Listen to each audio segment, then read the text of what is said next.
Миллионер любил играть в свои странные игры. Он собирал в роскошном зале ученых, инженеров, изобретателей лучших умов страны. На длинном столе всегда лежала какая-то головоломка, зашифрованная рукопись, хитроумный механизм, математическая задача, над которой ломали голову даже академики. Сегодня он снова вынес свой вызов. На большом экране появилась схема с десятками линий и символов. Под ней сияла надпись: «Дам тебе 2 миллиона, если решишь». Миллионер усмехнулся, зная, что никто еще не приблизился к разгадке. Часы тянулись, как густой мед.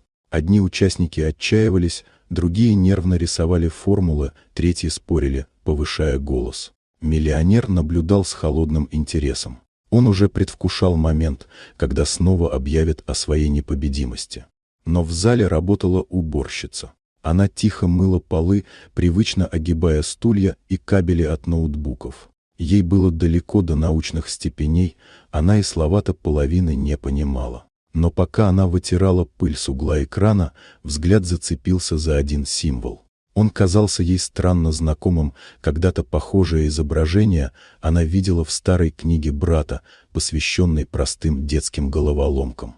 Любопытство заставило ее подойти ближе.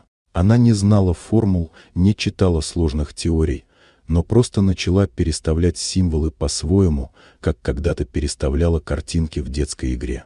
В несколько движений она нащупала закономерность, а еще через минуту символы выстроились в ясный узор. На экране замигала надпись: «Решение найдено». Тишина в зале стала тяжелой. Все взгляды обернулись на женщину с тряпкой в руках. Миллионер застыл, словно забыл, как дышать. Он понимал, что произошло невозможное.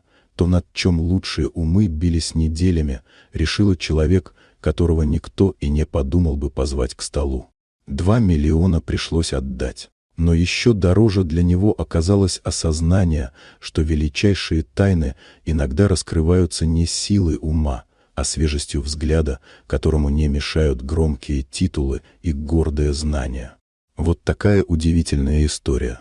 Дорогие друзья, если вам понравилось видео, поставьте лайк, а также подписывайтесь на канал, впереди еще много интересного.